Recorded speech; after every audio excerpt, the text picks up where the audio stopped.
Ben टेट्रैक्स को घंटा seriously नहीं लेता और डायमंड हेड बेन के टेट्रैक्स से फाइट करने लग जाता है और एक मशीन का यूज करके विलगैक्स बेन के हाथ से ओमनिट्रिक्स निकाल भी लेता है और वो इजीली विलगैक्स की आर्मी को मसल देता है और विलगैक्स को उठा के बोल के माफिक स्पेस में फेंक देता है। फिर हमारे हीरोज देखते हैं कि उनके जितने भी एनिमीज है वो वहाँ पे आ चुके हैं और उनके साथ फॉरएवर नाइट का हेड भी था। और फिर ग्रैंडपा मैक्स को पता चलता है कि फिल नल वॉइड का यूज करके कुछ एलियन को रिलीज कर रहा है और फिर उन्हीं एलियन को हरा के वो पैसा भी कमा रहा है। डिवाइस का असर हो गया, उसे बांधा जो कलाई पे सब हो गया। कहानी की शुरुआत होती है एक स्पेसशिप बैटल से और उन दोनों में से एक स्पेसशिप होती है हमारे कहानी के मेन गुंडे विलगैक्स की, जिसे भी मेरी तरह वो बेन 10 की घड़ी चाहिए थी और शायद उसकी मम्मी ने मना कर दिया तो बंदा निकल पड़ा चोरी करने। उसके बाद सीन शिफ्ट होता है एक रेगुलर स्कूल के रेगुलर बच्चे से जो कि रेगुलर चिंदी पंदी कर रहा था। उसके बाद हम बेन 10 के दादा रामदयाल शर्मा मेरा मतलब मैक्स टेनिशन को देखते हैं जो कि बेन को एक ट्रिप के लिए पिकअप करने आया था। और फिर हमारी यहाँ पे मुलाकात होती है क्यूटी ग्वेन से जो कि बेन की कजन होती है और ये तीनों कामचोर निकल पड़ते हैं गर्मी की छुट्टियों में एक ट्रिप के लिए। और फिर सीन शिफ्ट होता है उसी स्पेस बैटल से जहाँ पे विलगैक्स की शिप उस दूसरी शिप की गुद्दी नाप देती है और फिर वो दूसरी शिप धरती की तरफ कुछ तो एक चीज फेंकती है और उधर अपना बेन अकेले वॉक कर रहा था। उसके बाद उसे आसमान से कुछ गिरता हुआ दिखाई देता है। बेन जब वहाँ पहुँचता है वो देखता है कि उस चीज में एक घड़ी थी और जब उस घड़ी को छूने की ट्राई करता है वो घड़ी बेन की कलाई से लिपट जाती है। इससे बेन की फट के चार हो जाती है, लेकिन थोड़ी देर बाद वो खुद ही ओमनिट्रिक्स के साथ छेड़छाड़ करना शुरू कर देता है और फिर कुछ उल्टे सीधे बटन दबा के वो बन जाता है हीट ब्लास्ट। और उसके बाद अपना होशियार बेन क्या करता है, वो जंगल में आग लगा देता है। बेन के दादा उसको ढूंढते हुए आते हैं और बेन अपना सारा मुद्दा उन्हें बता देता है। और दूसरी तरफ हम देखते हैं कि स्पेस बैटल से विलगैक्स की काफी इंजर्ड हो चुका है तो वो अपने दो मुस्टंडे भेजता है उस घड़ी को लाने के लिए और वो रोबोट ओमनिट्रिक्स को ढूंढते हुए बेन के पास आ जाते हैं। उसके बाद बेन वाइल्ड मट में ट्रांसफॉर्म होता है और उसके ड्रोन तोड़ देता है। फिर उसके कुछ टाइम बाद बेन डायमंड हेड में ट्रांसफॉर्म होता है और रोबोट को फाइनली हरा देता है और उसके बाद सभी लोग बेन की जय हो करने लग जाते हैं। नेक्स्ट एपिसोड की शुरुआत में हमारा नया नवेला हीरो एक फैमिली को उनके घर पे लगी हुई आग से बचाता है। उसके बाद हम देखते हैं कि बेन सुमो स्लैमर कार्ड से वैसे ही ऑब्सेस्ड है जैसे मैं पावर रेंजर कार्ड से ऑब्सेस्ड था। उसके बाद इस शो के एक आइकॉनिक विलन डॉक्टर एनिमो की एंट्री होती है जो कि एक पागल साइंटिस्ट होता है और वो जानवरों पे एक्सपेरिमेंट करता है। वो एक फ्रॉग को म्यूटेट करता है और अपने मकान मालिक की घर की ऐसी की तैसी कर देता है। उसके बाद हमारा सीन शिफ्ट होता है एक मॉल की तरफ जहाँ पे बेन ग्रे मैटर नाम का एक प्राणी बन के सुमो स्लैमर कार्ड ढूंढ रहा था और उसके बाद अपना डॉक्टर एनिमो अपने मेंढक की सवारी करते हुए मॉल आ जाता है क्योंकि उसे एक्सपेरिमेंट के लिए कुछ सामान चाहिए था। और उसके बाद वो एक बर्ड और एक हैमस्टर को म्यूटेट कर देता है जिसे देख के हमारे टेनिसन भाई साहब की आत्मा कांप जाती है। बेन हैमस्टर को तो हरा देता है लेकिन डॉक्टर एनिमो वहाँ से फरार हो जाता है और फिर अपने लोंडे एनिमो को नेशनल हिस्ट्री म्यूजियम तक फॉलो करते हैं। म्यूजियम में एनिमो एक मैमथ को रीएनिमेट करता है और उससे लड़ने के लिए बेन फोरआर्म में ट्रांसफॉर्म होता है। बेन उस हाथी को मार गिराता है और अपनी ग्वेन एक डंडे से उस चिड़िया की वाट लगा देती है पर वो पागल साइंटिस्ट के टी-रेक्स को जिंदा कर देता है और वहाँ से बच के निकल जाता है और वो साथ ही साथ ग्वेन को भी अपने साथ ले जाता है। उसके बाद बेन स्टिंग फ्लाई नाम के एक एलियन में कन्वर्ट होता है और ग्वेन को वहाँ से बचा लेता है और इस लड़ाई में डॉक्टर एनिमो का हेलमेट भी डैमेज हो जाता है और एनिमो की सारी पावर उस हेलमेट में थी तो एनिमो हार जाता है और बेन उस हेलमेट को अपने पास रख लेता है, शायद क्रिकेट खेलेगा। अब अगले कुछ एपिसोड में से कुछ एपिसोड तो स्टोरी में बिल्कुल ही इंपॉर्टेंट नहीं है तो मैं उन्हें कंप्लीटली स्किप कर रहा हूँ और जो थोड़े इंपॉर्टेंट है उन्हें मैं एक्सप्लेन कर देता हूँ। अगले एपिसोड में देखते हैं कि बेन अपनी कजन को प्रैंक करते हुए क्रैकन को देख लेता है। अब क्रैकन क्या होता है, गुड क्वेश्चन। वो एक मिस्टीरियस सी क्रिएचर है जिसे आज तक किसी ने नहीं देखा लेकिन उसके बारे में अफवाहें सुनी है। बेन सबको ये बात बताता लेकिन उसकी बात को कोई घंटा भी सीरियसली नहीं लेता एक्सेप्ट कैप्टन शो। अब बंदे को शायद 2 दिन से टट्टी नहीं आई है क्योंकि इतना सीरियस फेस कौन बनाता है। तो वो बंदा अपनी बोट लेके निकल पड़ता है क्रैकन को ढूंढने के लिए और आगे उन्हें कुछ लोग मिलते हैं और जब बेन क्रैकन वाली बात उन लोगों को बताता है तब कोई भी उसे सीरियसली नहीं लेता और उसके थोड़ी देर बाद क्रैकन खुद ही अपनी मुंह दिखाई कर देता है। बेन उससे लड़ने के लिए एक्सेलरेट बनता है लेकिन शॉकिंगली यहाँ पे ओमनिट्रिक्स वो स्क्रू अप कर देती है बट स्टिल बेन लोगों को बचा लेता है और शो क्रैकन के पीछे जाता है और वहाँ पे उन्हें एक अंडा मिलता है लेकिन स्टडी ग्रुप वाले लोग शो को किडनैप कर लेते हैं लेकिन बेन शो को बचा लेता है। उसके बाद उन्हें पता चलता है कि ये लोग कोई स्टडी ग्रुप वाले नहीं है बल्कि ये लोग तो गुंडे लोग हैं। आगे हम देखते हैं कि विलगैक्स ओमनिट्रिक्स को पाने के लिए 3 मुस्टंडों को फिर से भेजता है जिसमें से एक था छक्का मेरा मतलब 2 छक्के मेरा मतलब 6-6, एक क्रैब और एक टेट्रैक्स। कैसी अपमानजनक बातें कर रहा है लड़का ये।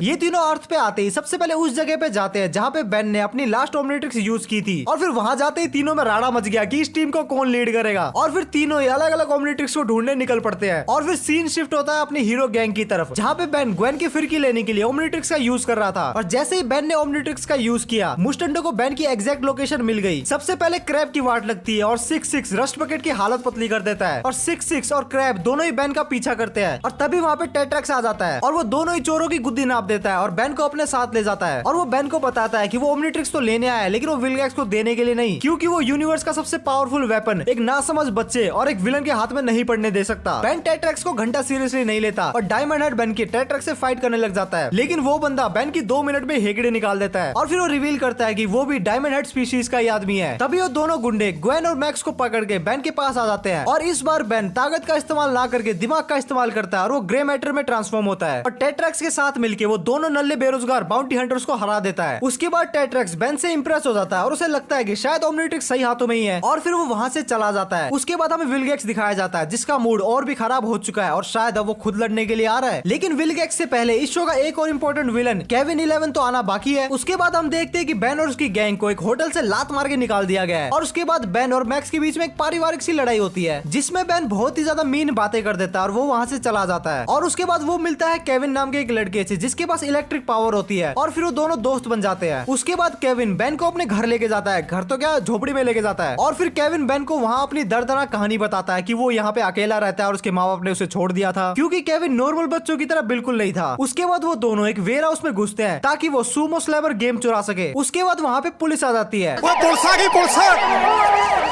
और फिर बेन ओमनीट्रिक्स का यूज करके स्टिंग फ्लाई बनता है और खुद को और केविन को वहां से बचा लेता है। उसके बाद दोनों एक टीम बनाते हैं और वो डिसाइड करते हैं कि वो दोनों अपनी पावर्स के साथ जो चाहे वो करेंगे। बेन को केविन काफी एक अच्छा दोस्त लग रहा था, लेकिन बेन की आंखें तब खुलती है जब केविन एक पैसेंजर ट्रेन को एक मनी ट्रेन से क्रैश करवाना चाहता था ताकि वो वहाँ से पैसे लूट सके। मैं तुम्हें ये नहीं करने दूंगा। हमने तय किया था हम पार्टनर्स हैं। नहीं, ये सब करना ठीक नहीं होगा। तो मुझे रोकने की कोशिश करो वॉच वाले। अब समझ में आया साले के पेरेंट्स ने उसे लात मार के क्यों निकाला। बेन को रियलाइज हो जाता है कि केविन देव मानुस तो बिल्कुल नहीं है, तो दोनों के बीच में झगड़ा होता है और वो झगड़ा एक फाइट में कन्वर्ट हो जाता है और फाइट के दौरान केविन ओमनीट्रिक्स की एनर्जी को अब्सॉर्ब कर लेता है जिसके कारण अब वो हीट ब्लास्ट में कन्वर्ट हो सकता है और फिर बेन दोनों ट्रेन को भिड़ने से रोक लेता है और जब वो केविन के पास जाता है वो देखता है कि केविन अपनी अब्सॉर्ब पावर की मदद से अपनी ओल्ड गैंग के मेंबर्स को पेल रहा है, लेकिन थोड़ी देर बाद उसकी पावर खत्म हो जाती है। लेकिन ना समझ बेन की वजह से वो ओमनीट्रिक्स को एक बार फिर से अब्सॉर्ब करता है और ओमनीट्रिक्स की और पावर अचीव करने के लालच में वहाँ पे एक ब्लास्ट होता है और सबको लगता है कि केविन का किस्सा खत्म हो चुका है और बेन मैक्स को सॉरी बोल के रस्ट बकेट में बैठ के जा रहा होता है। उसके बाद एक सीन आता है जहाँ हम देखते हैं कि उस ब्लास्ट के कारण केविन ने ओमनीट्रिक्स की कुछ और पावर को ऑब्जर्व कर लिया है। तो नेक्स्ट एपिसोड की शुरुआत में हमारा हीरो भिड़ जाता है कुछ बाइकर गैंग से जो कि सबके सब लड़कियां होती है और तभी वहाँ पे विलगैक्स के ड्रोन आ जाते हैं। हालांकि बेन उन ड्रोन को हरा देता है, लेकिन इसके चक्कर में ग्रैंडपा मैक्स घायल हो जाते हैं। बेन उन्हें उठा के सरकारी हॉस्पिटल में भर्ती करता है और दूसरी तरफ हम देखते हैं कि एक ड्रोन का टूटा हुआ टुकड़ा बाइकर गैंग की लीडर से मर्ज हो जाता है और उसमें कुछ नई पावर आ जाती है और उस पावर का यूज करके वो पुलिस पे अटैक करती है और उसके बाद विलगैक्स रोजो से कम्युनिकेट करता है और उसे बोलता है कि जा ओमनीट्रिक्स ढूंढ के ला और वो उसी सरकारी हॉस्पिटल में पहुंच जाती है और फिर दोनों के बीच में मारकाट शुरू हो जाती है और इसी बीच विलगैक्स पहली बार बेन से बात करता है। बेन रोजो को हरा देती है और रोजो अपनी पावर को गवा देती है और फिर अपनी क्यूटी रोजो को सुपर किक मारती है और पुलिस के हवाले कर देती है। नेक्स्ट एपिसोड में दादाजी मैक्स ग्वेन और बेन को म्यूजियम का टूर कराने के लिए लेके जाते हैं और फिर वहाँ पे हेक्स नाम का एक आदमी आ जाता है जिसका मकसद होता है अर्खामाथा नाम की एक स्पेल बुक चुराना, बट हमारा अंडर एज हीरो उसको हरा देता है और उसके बाद बेन को काफी लाइमलाइट एंड अटेंशन मिलती है और ग्वेन को इससे थोड़ी जलन होने लगती है। उसके बाद बेन ग्वेन को एक सुवेनियर देता है जो उसे लड़ाई के टाइम पे मिला था और दूसरी तरफ हम देखते हैं कि हेक्स एम्बुलेंस से भाग निकलता है और वो सीधा म्यूजियम जाता है और वो स्पेल बुक लेता है और वो अपना मंत्र मारने वाला था, लेकिन वो नोटिस करता है कि उसके पास उसका जेम तो है ही नहीं और वो जेम वही होता है जो कि ग्वेन के नेकलेस में था और वो जेम ग्वेन को सुपर लकी बना रहा था और हेक्स को वही जेम चाहिए था। और होना क्या था, दोनों पार्टी के बीच में रोले मचते हैं और हेक्स किसी तरीके से वो जेम ले लेता है और फिर अपना under as super hero Ben उससे लड़ता है और बेन और ग्वेन दोनों मिलके हेक्स को हरा देते हैं और साथ ही साथ वो दोनों सारे जेम्स को भी डिस्ट्रॉय कर देते हैं। और अब फाइनली चलते हैं सीजन 1 के फिनाले की तरफ जहाँ पे विलगैक्स खुद आ रहा है। लेकिन इससे पहले अगर तुम्हें कंटेंट पसंद आ रहा है तो एक सब्सक्राइब जरूर से कर देना, इससे तुम्हारा कुछ नहीं जाएगा लेकिन मुझे बहुत सारी मोटिवेशन मिलेगी। तो फाइनली अपने मुस्टंडो को भेजने की जगह इस बार विलगैक्स खुद आता है और बेन को अपने पास लाने के लिए वो सिटी पे अटैक करता है और फाइनली अपने हीरो और विलन का पहली बार फेस ऑफ होता है। बेन और विलगैक्स की फाइट हो रही थी लेकिन दादाजी मैक्स अपनी रस्ट पैकेट को लेके आते हैं और बेन को अंदर आने को बोलते हैं और बेन को बोलते हैं कि अभी तुम विलगैक्स से फाइट करने के लिए रेडी बिल्कुल नहीं हो। मैक्स को विलगैक्स के बारे में पता होते हुए देख बेन हैरान हो जाता है, लेकिन वो विलगैक्स से लड़ने के लिए एक बार फिर से पहुंच जाता है, लेकिन इस बार विलगैक्स उस पर हावी पड़ता है और वो बेन को किडनैप करके ले जाता है। और दूसरी तरफ मैक्स और ग्वेन माउंट रशमोर में एक सीक्रेट जगह पे पहुंच जाते हैं और वहाँ पे रिवील होता है कि ग्रैंडपा मैक्स कोई नॉर्मल प्लम्बर नहीं है बल्कि प्लम्बिंग में वो जॉनी सिंस के भी बाप है। मेरा मतलब प्लम्बर तो एक टाइटल पीपल है वो एक्चुअल में स्पेस एलियन से फाइट करने का काम करते हैं। उसके बाद रस्ट बकेट में बैठ के ग्वेन और मैक्स विलगैक्स की शिप पे हल्ला बोल देते हैं, जहाँ पे विलगैक्स किसी एक मशीन से बेन के हाथ से ओमनिट्रिक्स निकालने की कोशिश कर रहा था। उसके बाद हम देखते हैं कि बेन लिटरली हर सेकंड एक नए एलियन में कन्वर्ट हो रहा था। उसके बाद हमें पता चलता है कि विलगैक्स और मैक्स की एक पुरानी दुश्मनी है और वो दुश्मनी हम वीडियो में आगे कवर करेंगे, बट अभी फाइनल फाइट में फोकस करते हैं। बेन किसी तरीके से उस मशीन से आजाद हो जाता है और विलगैक्स और बेन के बीच में एक धुआंधार फाइट होती है एंड उसी दौरान ग्रैंडपा एंड ग्वेन उस शिप से निकल जाते हैं, बट बाद में मैक्स और ग्वेन को बचाने के लिए बेन खुद को सैक्रिफाइस करने के लिए रेडी हो जाता है और फिर विलगैक्स बेन को शिप में ले जाता है। लेकिन मैक्स पहले ही शिप में सेल्फ डिस्ट्रक्शन मोड ऑन कर चुका था और विलगैक्स और बेन उसी शिप में लड़ रहे थे, लेकिन किसी तरीके से बेन उस शिप से निकलने में कामयाब रहा और विलगैक्स उसी शिप के साथ फट गया। तो क्या विलगैक्स फाइनली खत्म हो गया? वो तो आगे पता चलेगा। सीजन 2 के स्टार्टिंग में हमें ग्रैंडपा मैक्स के जवानी के दिनों का एक फ्लैशबैक दिखाया जाता है, जहाँ पे वो और उसका एक और प्लम्बर फ्रेंड फिल विलगैक्स से लड़ रहे थे। उसके बाद मैक्स अपने एक हाईली एडवांस वेपन का यूज करके विलगैक्स को एक रॉकेट में बांध देता है और ऐसे विलगैक्स रॉकेट के साथ ही फट जाता है। उसके बाद प्रेजेंट में मैक्स ग्वेन और बेन को बता रहे होते हैं कि प्लम्बर्स एक अंडरग्राउंड सुपर सीक्रेट ऑर्गेनाइजेशन है जिसे एलियन से लड़ने के लिए बनाया गया था। और मैक्स बताते हैं कि वो पहले ओमनिट्रिक्स को देख के सरप्राइज हो गए थे क्योंकि उन्हें लगता था कि ओमनिट्रिक्स सिर्फ एक अफवाह है। उसके बाद उसी दिन हमारी गैंग ग्रैंडपा मैक्स की प्लम्बर फ्रेंड फिल से मिलती है और उन्हें पता चलता है कि ग्रैंडपा मैक्स के रिटायर होने के बाद प्लम्बर ऑर्गेनाइजेशन डिसबैंड हो चुकी है। और फिर फिल बताता है कि उसने खुद का एक प्लम्बिंग बिजनेस स्टार्ट कर दिया है। अपनी गैंग फिल की 2 वाइल्ड मड से लड़ने के लिए मदद करती है और जब बेन ओमनिट्रिक्स का यूज करता है तब फिल को ओमनिट्रिक्स के बारे में पता चलता है। फिल एक सोनिक विसल का यूज करके उन वाइल्ड मड को कंट्रोल करने का ट्राई करता है, लेकिन हमारे ग्रैंडपा मैक्स को सोनिक विसल को लेकर कुछ डाउट थे, तो वो प्लम्बर के एक सीक्रेट हाइडआउट में जाते हैं और वो वहाँ देखते हैं कि वहाँ पे नल वॉइड प्रोजेक्टर मिसिंग है। और फिर ग्रैंडपा मैक्स को पता चलता है कि फिल नल वॉइड का यूज करके कुछ एलियन को रिलीज कर रहा है और फिर उन्हीं एलियन को हरा के वो पैसा भी कमा रहा है। वाह क्या मस्त बिजनेस है। जब वो फिल के पास जाते हैं तो फिल एक और एलियन को रिलीज कर देता है और वो वहाँ से भाग जाता है, लेकिन बेन उस एलियन को हरा देता है और फिल के पीछे जाते हैं। और फिर हम देखते हैं कि ग्वेन फिल की गाड़ी की डिग्गी में छिपी हुई थी और ग्वेन उससे नल वॉइड प्रोजेक्टर छीनने का ट्राई करती है, लेकिन इसे छीना झपटी में फिल खुद ही नल वॉइड के अंदर चला जाता है। आगे हम देखते हैं कि बेन सटिया गया और उसने तबाही मचानी शुरू कर दी है। तभी स्पेशल एलियन कंटेनमेंट फोर्स वहां आ जाती है और बेन बच के निकल जाता है और ये देख के ग्रैंडपा और ग्वेन रस्ट बकेट की तरफ जाते हैं और वो बेन से एक्सप्लेनेशन मांगते हैं, लेकिन बेन कहता है कि उसने तो कुछ नहीं किया, वो इतनी देर से बस यही बैठा हुआ है। फिर इनको रियलाइज होता है कि कोई तो है जो कि बेन की रेपुटेशन खराब करने में लगा हुआ है और बेन को एक फोरआर्म्स दिखता है और वो उसे रोकने के लिए निकल पड़ता है और ग्वेन को एक हीट ब्लास्ट दिखता है जो कि बेन नहीं था। बेन उस हीट ब्लास्ट से लड़ता है और बेन को पता चलता है कि ये और कोई नहीं बल्कि केविन 11 है। लास्ट टाइम उस ब्लास्ट की वजह से केविन को बेन की सारी एलियन की पावर मिल गई थी और वो बेन को बताता है कि उसका मकसद बेन की रेपुटेशन को खराब करना है और उसके बाद वो डायमंड हेड बनके गोल्डन गेट ब्रिज को डिस्ट्रॉय करने का ट्राई करता है। और फिर वहाँ पे एलियन कैप्चर टीम आ जाती है, लेकिन केविन एलियन कैप्चर टीम के लीडर को कुत्तों की तरह मारता है और फिर वहाँ पे केविन और बेन के बीच में फाइट होने लगती है। फाइट के दौरान केविन अपनी ह्यूमन फॉर्म में वापस ट्रांसफॉर्म हो जाता है और जब वो एक बार फिर से ट्रांसफॉर्म होने का ट्राई करता है तब वो सारे एलियन का मिक्सचर ही बन जाता है। अब यहाँ पे प्रॉब्लम ये थी कि वो वापस से नॉर्मल ह्यूमन में ट्रांसफॉर्म नहीं हो पा रहा था और फिर एलियन कैप्चर टीम केविन को ब्लास्ट से उड़ा देती है और उन्हें पता चल जाता है कि अपना बेन शरीफ लोंडा है। तो कुछ एपिसोड बाद वो नल्ला केविन फिर से आ जाता है और बेन और केविन के बीच में फाइट होती है और फाइट के दौरान ही उन्हें कुछ एलियन उठा लेते हैं और वो पहुंच जाते हैं ग्लैडिएटर अरीना में, जहाँ पे उन्हें बताया जाता है कि अब तुम लोग गुलाम हो और हमारे मालिक के लिए लड़ाई करोगे। अगर तुम लड़ाई हारे तो मारे जाओगे, अगर तुम्हें जिंदा रहना है तो लड़ाई जीतनी पड़ेगी। और फिर तभी अरीना का चैंपियन टेक्नोक वहाँ पे आ जाता है डिनर करने के लिए और केविन की वजह से वो बेन से भिड़ जाता है। और इस फाइट को और भी ज्यादा इंटरेस्टिंग करने के लिए गेम मास्टर स्लिक विग्मा केविन और बेन को एक रस्सी से बांध देते हैं और उन दोनों को बताते हैं कि तुम दोनों को साथ में ही लड़ना पड़ेगा, अगर दोनों में से कोई भी मरा तो दूसरा भी मारा जाएगा। और फिर केविन और बेन को ना चाहते हुए भी एक साथ मिलकर लड़ना पड़ता है और फिर दोनों को रियलाइज होता है कि केविन के पास बेन के सारे एलियन की थोड़ी थोड़ी पावर है, तो अगर वो उन पावर को कंबाइन करे तो वो टेक्नोक को हरा सकते हैं और ऐसा करके वो टेक्नोक को हरा भी देता है। और जब केविन टेक्नोक को मारने जा रहा था तब बेन उसे रोक लेता है और फिर ये तीनों शिप से बाहर निकलने का ट्राई करते हैं और साथ ही साथ बाकी सारे एलियंस को उसके घर पहुंचाने का भी ट्राई करते हैं। और उसके बाद बेन स्लिक से फाइट करता है और फिर केविन वहाँ पे अचानक से आके स्लिक विग्मा बीम को निपटा देता है और जब बेन अपने ह्यूमन फॉर्म में होता है तो केविन को रियलाइज होता है कि यहाँ पे कोई नहीं है जो कि उसे बेन को मारने से रोक सके। तभी टेक्नोक आके बेन को बचा लेता है और बेन को घर भेज देता है और केविन वहीं फंस जाता है। उसके कुछ एपिसोड बाद बेन को काफी बुरे सपने आते हैं और फिर उसी दिन जब ग्वेन प्रिप स्कूल का टूर कर रही थी तो वहाँ पे कुछ वियर्ड म्यूटेंट क्लाउन्स रोबरी करने आ जाते हैं और बेन उनसे लड़ने के लिए ओमनिट्रिक्स का यूज करता है, लेकिन वो गलती से घोस्ट फ्रीक बन जाता है। फिर हम देखते हैं कि वो उन जोकर्स को कुत्ते की तरह मारता है और वो वहाँ से भाग जाते हैं। और जब ओमनिट्रिक्स में टाइम आउट शुरू होता है तब घोस्ट फ्रीक कहता है कि मुझे वापस नहीं जाना और बेन वापस से ह्यूमन फॉर्म में आ जाता है। लेकिन ये काफी वियर्ड था क्योंकि बेन जब भी एलियन बनता है तब उस एलियन पे बेन का पूरा कंट्रोल होता है, लेकिन इस बार घोस्ट फ्रीक पे उसका पूरा कंट्रोल नहीं था। और उसके बाद हम देखते हैं कि घोस्ट फ्रीक अपनी एक अलग फॉर्म में आ जाता है और वो बेन को बताता है कि जो डीएनए यूज हुआ था उसे बनाने के लिए वो इनफ नहीं था, तो अब उसे बेन का ओमनिट्रिक्स चाहिए ताकि वो अपने फुल फॉर्म में आ सके।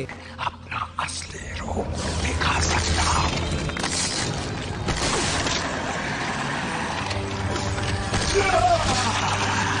और ओमनिट्रिक्स पाने के लिए वो बेन को पोजेस कर ही रहा होता है, तभी सनलाइट की वजह से वो जलने लगता है और सनलाइट वाले इश्यू को रिजोल्व करने के लिए घोस्ट फ्रीक तुबा प्लेयर की बॉडी में घुस जाता है और फिर वो उन जोकर्स को डरा धमका के अपनी टीम में शामिल कर लेता है और फिर वो एक स्टूडेंट को उठा लेता है ताकि बेन से ओमनिट्रिक्स लिया जा सके। और वहाँ पे बेन आ जाता है और घोस्ट फ्रीक को रियलाइज होता है कि जब तक बेन एलियन फॉर्म में है तब वो उसके साथ मर्ज नहीं हो सकता, बट उसको पता था कि थोड़ी देर बाद बेन वापस से ह्यूमन फॉर्म में आ ही जाएगा। और जहाँ पे मैटर बड़े होते हैं वहाँ पे दादाजी खड़े होते हैं, तो उस सिचुएशन को सोल्व करने के लिए दादाजी एक बीम का यूज करते हैं जो कि सनलाइट रिफ्लेक्ट करती है ताकि वो नल्ले भूत को हराया जा सके। लेकिन घोस्ट फ्रीक बार बार बॉडी चेंज करने लग जाता है और लास्ट में ग्वेन की बॉडी में घुस जाता है और वो बेन को बोलता है कि अगर उसने सरेंडर नहीं किया तो वो ग्वेन को बिल्डिंग से जंप करवा देगा। और बेन सरेंडर कर देता है, लेकिन अचानक से बेन ग्रे मैटर बन जाता है ताकि घोस्ट फ्रीक उससे मर्ज ना हो। लेकिन थोड़ी देर बाद वो वापस से ह्यूमन फॉर्म में आ ही जाता है, लेकिन इस बार वो अपनी बुद्धि का इस्तेमाल करता है और वहाँ पे लगे हुए पर्दों को हटाना शुरू करता है। सुबह हो चुकी थी तो सनलाइट आते ही घोस्ट फ्रीक जल जाता है। अब फाइनली आते हैं सीजन 2 के फिनाले में। फाइनल एपिसोड में केविन की मीटिंग होती है विलगैक्स से और दोनों के ही अंदर बेन से बदला लेने की आग भरी हुई थी और दोनों ही साथ मिलके बेन से बदला लेने का प्लान बनाते हैं। और वहाँ अर्थ पे बेन अपनी ओमनिट्रिक्स के साथ छेड़छाड़ कर रहा था जिसकी वजह से गलती से मास्टर कंट्रोल अनलॉक हो जाता है, जिससे अब बेन अनलिमिटेड टाइम के लिए एलियन बन सकता था और वो जब चाहे एलियन के बीच में स्विच भी कर सकता था। उसके बाद केविन और विलगैक्स वोच की एनर्जी को ट्रैक करते हुए बेन के पास आते हैं। पहले बेन मैक्स और ग्वेन को बचाता है और फिर वो दोनों से लड़ने लगता है। उसके बाद ग्रैंडपा मैक्स अपनी बुद्धि का इस्तेमाल करके नल वर्ल्ड प्रोजेक्टर को विलगैक्स और केविन पे शूट कर देता है, लेकिन नल वर्ल्ड में जाते जाते वो दोनों बेन को भी अंदर खींच लेते हैं और तीनों नल वर्ल्ड में ही फंस जाते हैं। उसके बाद मारी छोरी नल वर्ल्ड के अंदर जाती है बेन की मदद करने के लिए और आगे हम देखते हैं कि केविन ग्वेन को पकड़ लेता है और ग्वेन को बचाने के लिए बेन ओमनिट्रिक्स देने के लिए रेडी हो जाता है और एक मशीन का यूज करके विलगैक्स बेन के हाथ से ओमनिट्रिक्स निकाल भी लेता है। लेकिन ओमनिट्रिक्स कौन रखेगा, इसके चक्कर में विलगैक्स और केविन आपस में ही भिड़ जाते हैं। क्या गुंडा बनेगा रे तू। केविन ओमनिट्रिक्स लेके भाग रहा होता है लेकिन विलगैक्स उसका पीछा करता है और विलगैक्स का पीछा बेन और ग्वेन करते हैं। दोनों मुस्टंडे आपस में लड़ रहे होते हैं लेकिन मारी छोरी मौके का फायदा उठा के ओमनिट्रिक्स को ले लेती है। जैसे ही बेन और ग्वेन नलवर्ड से बाहर निकलने वाले होते हैं विलगैक्स और केविन नलवर्ड को ब्लॉक कर देते हैं। तभी ग्वेन ओमनिट्रिक्स वाले बॉक्स को हवा में उछाल देती है और दोनों मुस्टंडे उसके लिए लड़ने लगते हैं और अपने लोंडे और लोंडिया इस चीज का फायदा उठा के पोर्टल से बाहर आ जाते हैं। लेकिन उस बॉक्स में ओमनिट्रिक्स नहीं था बल्कि एक ग्रेनेड था और लप्पू सा विलगैक्स वहीं फट जाता है और जब बेन की कलाई से वो ओमनिट्रिक्स निकला तब उसका मास्टर कंट्रोल रीसेट हो गया था। इसका मतलब अब बेन पहले की तरह लिमिटेड टाइम के लिए एलियन बन सकता है और वो एलियंस के बीच में स्विच भी नहीं कर सकता। लेकिन टेंशन मत लो, आगे की स्टोरी में बेन को मास्टर कंट्रोल एक बार फिर से मिल जाएगा। सीजन 3 के स्टार्टिंग में हम देखते हैं कि ग्रैंडपा मैक्स का बर्थडे है लेकिन उनके नालायक ग्रैंडसन उनके लिए केक लाना ही भूल गए और तभी अचानक से वहाँ पे एक पोर्टल ओपन होता है और वहाँ से एक रैंडम गर्ल आती है और वो ग्वेन को उठा के ले जाती है और ग्वेन को बचाने के चक्कर में बेन भी उसी पोर्टल में घुस जाता है और वो पोर्टल उनको फ्यूचर में 20 साल आगे लेके जाती है जहाँ पे उन्हें बेन 10,000 का एक स्टैचू भी दिखता है और 20 साल बाद बेन एक सेलिब्रिटी सुपर हीरो बन चुका था। तभी वहाँ पे बेन के दुश्मन राइनो जिसको डॉक्टर एनिमो ने बनाया था वो वहाँ पे आ जाता है और वहाँ पे बेन 10,000 आ जाता है और उस राइनो को हरा देता है। और बात करें उस लड़की की तो वो ग्वेन का ही फ्यूचर वर्जन होती है प्लस हॉटर वर्जन। देखो देखो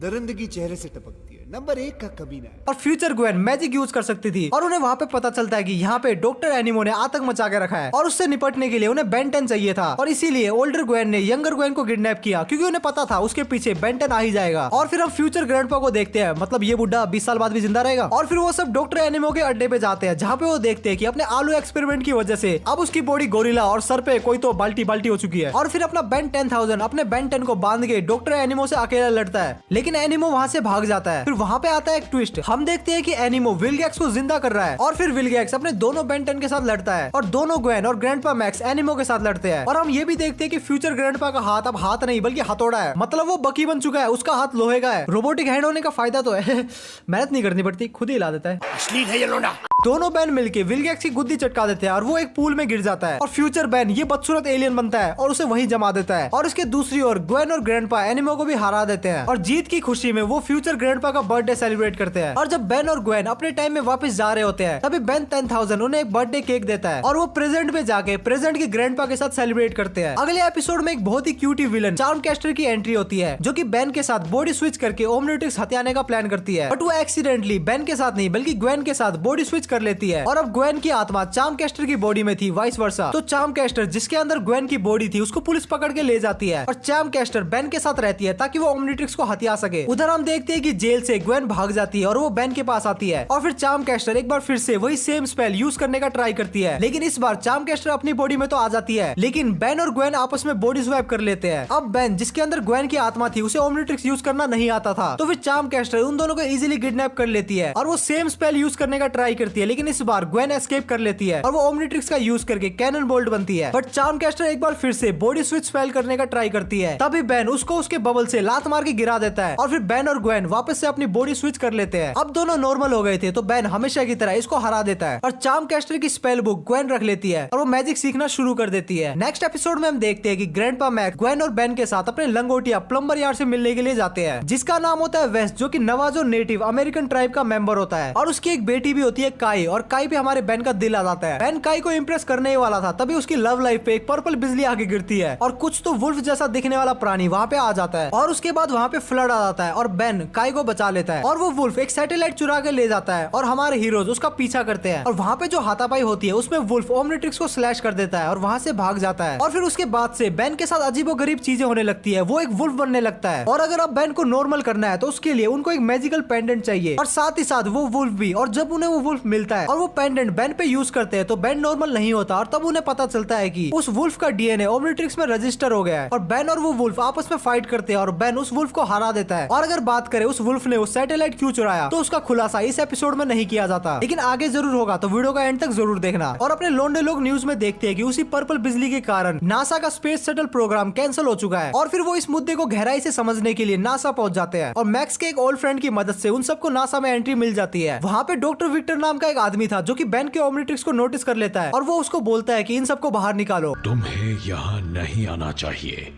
आप इस इलाके में मन चाहे मेहमान नहीं ला सकते। ले जाइए इन्हें।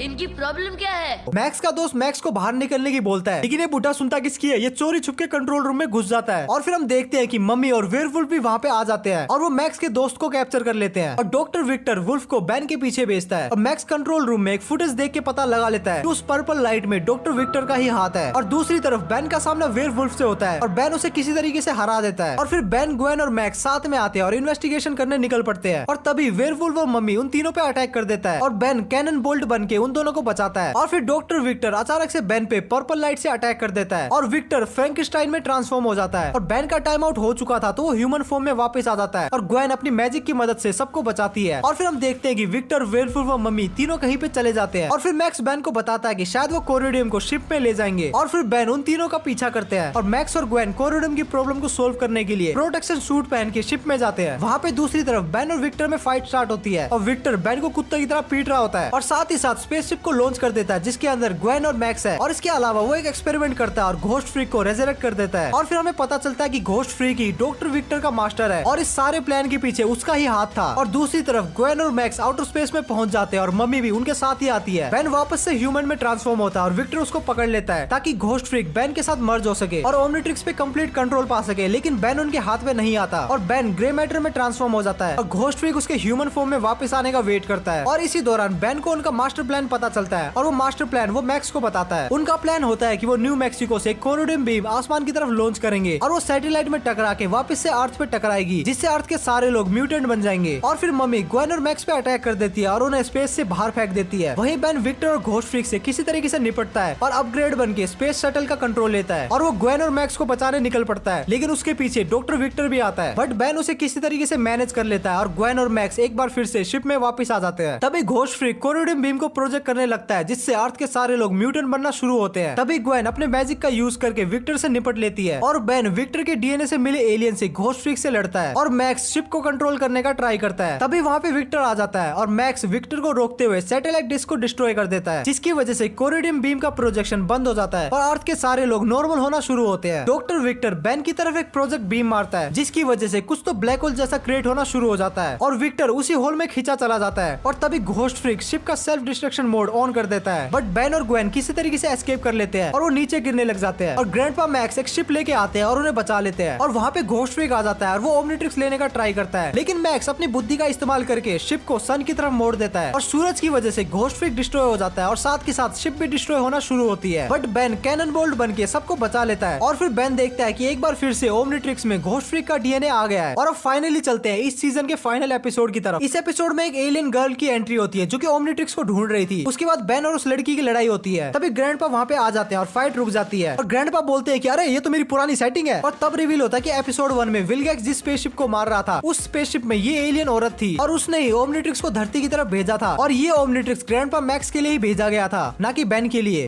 मैं ओमनीट्रिक्स को ट्रांसपोर्ट कर रही थी जब हमारे पुराने दोस्त ने हमला कर दिया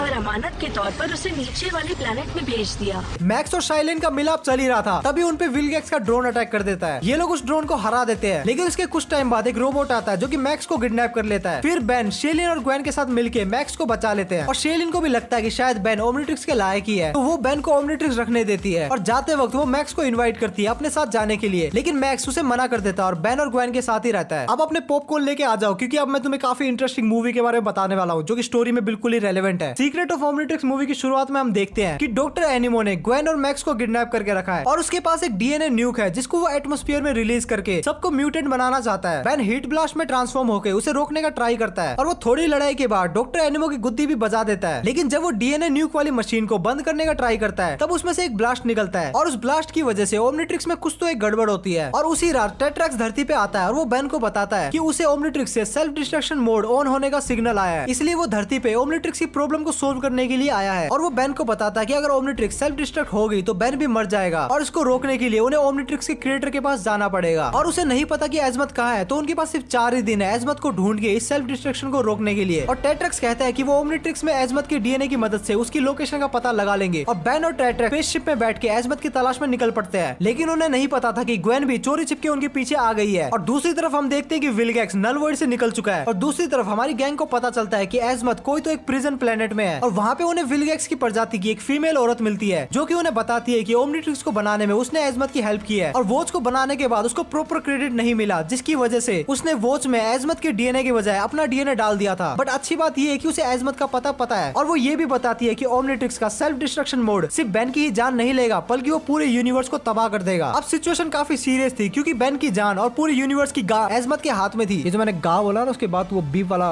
वो लगा देना या फिर वो बीप हो गया भाई भाई भाई होता ना बीफ रिंग में करते वैसा करते ना। और दूसरी तरफ विलगैक्स को बेन और मेक्स के लोकेशन के बारे में पता चलता है और वो उसे पकड़ने निकल पड़ता है। मेक्स ओमनिट्रिक्स पे एक डिवाइस लगाती है ताकि ओमनिट्रिक्स की ओमनी एनर्जी बाहर ना आ सके और वो जीनोक्स नाम के प्लेनेट पे जा रहे थे जहाँ पे एजमत रहता है। तभी विलगैक्स की शिप टेट्रैक्स की शिप पे अटैक कर देती है और फिर वहाँ पे अपनी गैंग और विलगैक्स की फाइट होती है और बेन अपनी बुद्धि का इस्तेमाल करके चालाकी से विलगैक्स को स्पेस में फेंक देता है। शिप जीनोक्स प्लेनेट पे जाती है और मेक्स उन्हें एजमत के ठिकाने पे लेके जाती है, लेकिन रास्ते में कुछ वाइल्ड वाइन ग्वेन को उठा के ले जाते हैं और ये देख के बेन को काफी दुख होता है। फिर टेट्रैक्स उसे बताता है कि ये वाइल्ड वाइन हम में से किसी एक को बिना ले जाए यहाँ से नहीं जाते। बेन को लगता है कि ग्वेन का काम तमाम हो चुका है और वो एजमत के पास पहुंच जाते हैं। शुरू में तो एजमत उनकी हेल्प करने से बिल्कुल मना कर देता है और वो बताता है कि उसने ओमनिट्रिक्स सिर्फ इसलिए बनाया था ताकि वो यूनिवर्स की सारी स्पीसीज को समझ सके। और फिर विलगैक्स वहाँ पे अपनी आर्मी लेके आ जाता है और फिर अपने लोंडे और विलगैक्स की आर्मी के बीच में एक फाइट होती है और कुछ ड्रोन बेन पे अटैक करने वाले होते हैं। तभी वहाँ पे ग्वेन आके बेन को बचा लेती है और ग्वेन उसे बताती है कि ग्लूटो ने उसे बचा लिया था। उसके बाद बेन मेक्स की दी हुई डिवाइस को ओमनिट्रिक्स से हटा देता है जिससे सभी रोबोट ब्लास्ट हो जाते हैं। उसके बाद एजमत बेन के पास आता है और वो ओमनिट्रिक्स से उसका कोर निकाल के ही चला जाता है और ओमनिट्रिक्स के डीएक्टिवेट होने के बाद विलगैक्स एजमत को बोलता है उससे भी ज्यादा पावरफुल डिवाइस बनाने को और ऐसा कह के विलगैक्स हीरो टीम पे मिसाइल छोड़ देता है और उसके बाद एजमत वापस आता है और उसके कोर को सेट करके ओमनिट्रिक्स को एक्टिवेट कर देता है और ऐसा करके बेन एक बहुत ही बड़े एलियन में ट्रांसफॉर्म होता है और वो इजीली विलगैक्स की आर्मी को मसल देता है और विलगैक्स को उठा के बोल के माफिक स्पेस में फेंक देता है। उसके बाद बेन एजमत को ओमनिट्रिक्स देने लगता है, लेकिन एजमत ओमनिट्रिक्स लेने से मना कर देता है और वो बेन को ओमनिट्रिक्स को रखने देता है और उसके बाद टेट्रैक्स बेन और ग्वेन को धरती पे छोड़ देता है। सीजन 4 के फर्स्ट एपिसोड की शुरुआत होती है एक चीयर लीडर की बस से जो कि बेन के सामने आके रुकती है और फिर वहाँ पे 2 एलियन आते हैं और बेन और ग्वेन उन दोनों को हरा देते हैं और फिर बेन नोटिस करता है कि उस बस में उसकी तो पसंदीदा औरत है जिसको हमने वेयरवुल्फ वाले एपिसोड में देखा था। इसके बाद ये दिन बेन के लिए परफेक्ट जा रहा था जो कि बेन को काफी वियर्ड लगा, लेकिन उसने जाने दिया। उसके बाद वो ग्रैंडपा को बताता है कि उसकी वॉच में शायद कोई प्रॉब्लम है और ग्रैंडपा बोलते हैं कि शायद ये कोई नॉर्मल सा ग्लिच होगा। फिर हम देखते हैं कि बेन अपना मस्त चिल कर रहा होता है। तभी मैक्स और ग्वेन के डुप्लीकेट वर्जन वहाँ पे आ जाते हैं। फिर उसके बाद ओरिजिनल ग्वेन और मैक्स डुप्लीकेट ग्वेन और मैक्स से लड़ते हैं। उसके बाद वो दोनों बेन को ले जाते हैं और उसे बताते हैं कि उसको फॉरएवर नाइट ने किडनैप कर लिया है। उसके बाद अचानक से रस्ट बकेट में एलियन कंटेनमेंट पुलिस अटैक कर देती है। फिर उसका हेड एक्सप्लेन करता है कि ये रियल मैक्स और ग्वेन नहीं है बल्कि ये दोनों शेप शिफ्टर्स है जिसको विलगैक्स ने भेजा था। तभी विलगैक्स वहाँ पे आ जाता है और वो बेन को नल वर्ल्ड में भेजने का ट्राई करता है, लेकिन बेन चालाकी से विलगैक्स को ही नल वर्ल्ड में फेंक देता है। सैक टीम बोलती है कि अब इन दोनों को भी नल वर्ल्ड में फेंक दो, लेकिन बेन को पता चल जाता है कि ये दोनों असली मैक्स और ग्वेन है, तो वो सैक टीम को ही नल वर्ल्ड में फेंक देता है। और हमें पता चलता है कि सैक टीम का जो लीडर है वही फॉरएवर नाइट का हेड इनोच है। और बेन को रियलाइज होता है कि अब तक उसके साथ जो भी कांड हो रहा है उसके पीछे फॉरएवर नाइट का ही हाथ है। इनोच बताता है कि बेन का ध्यान भटकाने के लिए उसने उसका दिन परफेक्ट बनाया था ताकि वो बेन की कलाई से ओमनिट्रिक्स को निकाल सके। और वो ये भी बोलता है कि अब जब बेन को पता चल गया है तो वो बेन को उसका सबसे डरावना सपना दिखाएगा। और बेन का सबसे डरावना सपना क्या होता है? उसका स्कूल। वो अपने स्कूल में पहुंच जाता है और ग्वेन वहां उसे बताती है कि फॉरएवर नाइट्स किसी प्रकार की टेक्नोलॉजी का इस्तेमाल कर रहे हैं जिससे उन्होंने बेन को एक ड्रीम लैंड में भेज दिया है और वो बेन के हाथ से ओमनिट्रिक्स को निकाल सके। तो बेसिकली अब तक जो चल रहा था वो बेन के माइंड में चल रहा था। और ग्वेन ये भी बताती है कि जब उन्हें इस बारे में पता चला तो ग्रैंडपा मैक्स ने एक मशीन बनाई जिसकी फ्रीक्वेंसी की मदद से ये बेन तक पहुंच सके। और ग्रैंडपा मैक्स ये भी बताते हैं कि उन्होंने स्कूल को स्कैन किया और निकलने का रास्ता पता लगा लिया है। तभी उनको रास्ते में केविन मिलता है, लेकिन बेन का ओमनिट्रिक्स वर्क नहीं कर रहा था, तो कैसे करके उससे बच के निकल जाते हैं। उसके बाद उन्हें आगे दो मॉन्स्टर मिलते हैं और बेन हीट ब्लास्ट में ट्रांसफॉर्म होने की सोचता है, लेकिन वो ग्रे मैटर में ट्रांसफॉर्म हो जाता है। और उस फाइट के दौरान मैक्स का स्कैनर टूट जाता है, बट स्टिल बेन बाहर निकलने का रास्ता ढूंढ लेता है जो कि एक लोकर से होता है। और जब वो लोग वहां से निकलने का ट्राई करते हैं तब इनोज, केविन 11 और वो दोनों नल्ले मॉन्स्टर भी वहां पे आ जाते हैं। तो बेन को रियलाइज होता है कि ये तो उसका ड्रीम है, तो यहाँ पे वो जो चाहे वो कर सकता है। और बेन अल्ट्रा मोड में आ जाता है और साथ में ग्वेन और मैक्स भी अल्ट्रा मोड में आ जाते हैं और फिर वो लोग विलन गैंग को इजीली हरा देते हैं। तभी इनोज की आंखें खुलती है और वो सपने से बाहर आता है और बेन भी लोकर के थ्रू सपने से बाहर आता है, जहाँ फॉरएवर नाइट के इंजीनियर बेन के हाथ से उसकी वॉच निकालने का ट्राई कर रहे थे। तभी बेन एक्सेलरेट में ट्रांसफॉर्म होता है और सबकी धुलाई कर देता है। फिर वो इनोज को अपने ही सपने में भेज देता है और वो सपने में देखता है कि उसको फाइनली बेन का ओमनिट्रिक्स मिल गया है। इसके बाद एपिसोड के एंड में हम डिस्कोल को देखते हैं जो कि बोलता है कि अब वो बेन से खुद निपटेगा। और उसके बाद हमें देखने को मिलता है बेन 10 का इन्फिनिटी या फिर एंड गेम लेवल शिट। आगे हम देखते हैं कि मैक्स अपने प्लम्बर फ्रेंड को एक फेवर देते हुए उसके सन कूपर को समर कैंप से उसके घर तक ड्राइव करके ले जा रहा होता है। वही दूसरी तरफ कुछ नमूने एक बैंक पे अटैक कर देते हैं जिनका बॉस एक छोटी हाइट वाला बोना होता है जिसके पास लोगों को हिप्नोटाइज करने की पावर थी। और आगे हम देखते हैं कि वो लोग वहाँ से कुछ तो चुरा के भाग रहे हैं। और फिर ग्रैंडपा मैक्स, बेन, ग्वेन और कूपर बैंक आते हैं और उन्हें पता चलता है कि बैंक से सोना या फिर पैसा नहीं चुराया गया है, बल्कि वहाँ पे सीक्रेट प्लम्बर का बेस था जहाँ से उन्होंने कुछ तो इम्पोर्टेंट चुराया है। आगे हम देखते हैं कि वो छुटकू और बाकी कुछ नमूने जिन्होंने बैंक से कुछ चुराया था उनके पास एक रोबोट आता है और वो चीज उससे वो छीन के फॉरएवर नाइट के पास ले जाता है। उसके बाद हमारी हीरो गैंग दूसरे प्लम्बर बेस में जाती है जहाँ पे उन्हें क्लैंसी मिलता है। वो लोग रास्ते से हटा देते हैं और जब वो प्लम्बर बेस की तरफ जा रहे होते हैं तब वहाँ रोजो की एंट्री होती है जिसने लिफ्ट में कुछ तो गड़बड़ कर दी थी, लेकिन अपने हीरो बेन ने सबको बचा लिया। फिर उन्हें रोजो के साथ साथ चार्म कैस्टर भी मिलती है और वहाँ पे डॉक्टर एनिमो भी आ जाता है। विलन का पूरा रियूनियन चल रहा है इधर। लड़ाई के दौरान डॉक्टर एनिमो को वो की मिल जाती है जो कि उसे चाहिए थी। फिर विलन गैंग उस की को मिलने के बाद वहाँ से चली जाती है। ग्रैंडपा मैक्स बताते हैं कि बहुत टाइम पहले प्लम्बर्स ने किसी तो एक एलियन की मदद की थी और इसीलिए उन एलियन ने प्लम्बर्स को एक पावरफुल एनर्जी गिफ्ट दी थी, लेकिन वो एनर्जी काफी ज्यादा अनसेफ थी, इसीलिए उस एनर्जी को माउंट रशमोर में किसी तो एक जगह छिपा के रखा गया था और वो की उसी एनर्जी को ऑब्टेन करने की ही चाबी थी। फिर हमारे हीरोज देखते हैं कि उनके जितने भी एनिमीज है वो वहाँ पे आ चुके हैं और उनके साथ फॉरएवर नाइट का हेड भी था। और फिर बेन 10 वर्सेस नेगेटिव 10 की फाइट होती है। कूपर अपनी पावर का इस्तेमाल करके ग्वेन और मैक्स की मदद करता है सीक्रेट बेस के अंदर जाने में। उधर बेन भी फोरम बन के विलन से लड़ रहा था और उनको चकमा देके किसी तरीके से बेन भी उस बेस में आ जाता है। बेस के अंदर ग्रैंडपा मैक्स को पता चलता है फॉरएवर नाइट का लीडर और कोई नहीं बल्कि उनका पुराना प्लम्बर साथी डिस्कोल है और उन्होंने डिस्कोल को अपने फायदे के लिए वेपन चुराते हुए पकड़ लिया था और उसके बाद उसे प्लम्बर एजेंसी से धक्के मारते हुए निकाल दिया गया था। बट यहाँ पे प्रॉब्लम की बात ये थी कि वो एक पास्ट प्लम्बर था जिसकी वजह से उसे माउंट रशमोर के सीक्रेट बेस के बारे में सब कुछ पता था और वो इजीली अंदर घुस भी जाता है और विलन गैंग से लड़ने के लिए कूपर वहाँ के रोबोट्स को एक्टिवेट कर देता है। तभी हमें पता चलता है कि कूपर साइकिक लेवल पे टेक्नोलॉजी को कंट्रोल भी कर सकता है और हमारे हीरो गैंग और विलन के बीच में धुआंधार लड़ाई होती है। ग्वेन अपने मैजिक का यूज करके रोजो और चार्म कैस्टर की वाट लगा देती है। वहीं ग्रैंडपा मैक्स भी बुढ़ापे में एकदम जवान लौंडे की तरह लड़ रहे थे। विलन्स काफी ज्यादा थे तो अपनी हीरो गैंग पे हावी होना शुरू हो जाते हैं। तभी फॉरएवर नाइट का हेड वो एनर्जी सोर्स चुरा लेता है और तभी बाकी के विलन उस एनर्जी सोर्स के लिए कुत्ते बिल्लियों की तरह लड़ना शुरू कर देते हैं। बेन बाहर आता है, फॉरएवर नाइट के हेड को रोकने का ट्राई करता है, लेकिन वो उस एनर्जी को अपने सूट में अब्सॉर्ब कर लेता है और वो बहुत ही ज्यादा पावरफुल बन जाता है और वो माउंट रशमोर को डिस्ट्रॉय करना शुरू कर देता है। तभी बेन अपचक में ट्रांसफॉर्म होकर उस एनर्जी सोर्स को निगल लेता है। उस एनर्जी सोर्स को अब्सॉर्ब करने की वजह से अपचक बहुत ही ज्यादा पावरफुल हो जाता है और वो अपनी सारी पावर फॉरएवर नाइट के लीडर के ऊपर दे मारता है और फॉरएवर नाइट का नामो निशान खत्म हो जाता है, लेकिन साथ साथ माउंट रशमोर भी खत्म हो जाता है। बट उससे पहले ग्रैंडपा मैक्स, कूपर और ग्वेन सेफली बाहर आ जाते हैं और ऐसे ही बेन 10 क्लासिक और ये वीडियो एंड हो जाती है। अगर तो वीडियो यहाँ तक देख रहे हो इसका मतलब तुम्हें वीडियो डेफिनेटली पसंद आ गई है, तो अगर ऐसा है तो वीडियो को लाइक करके जरूर से जाना और अगर तुम ऐसा कंटेंट मिस करना नहीं चाहते तो चैनल को सब्सक्राइब जरूर से कर लेना। बाकी तो तुम्हें स्क्रीन में 2 वीडियो दिख रही होगी, तुम्हें जो देखना तुम देख सकते हो। मैं मिलता हूँ तुम लोगों से नेक्स्ट वीडियो में, तब तक के लिए बाय।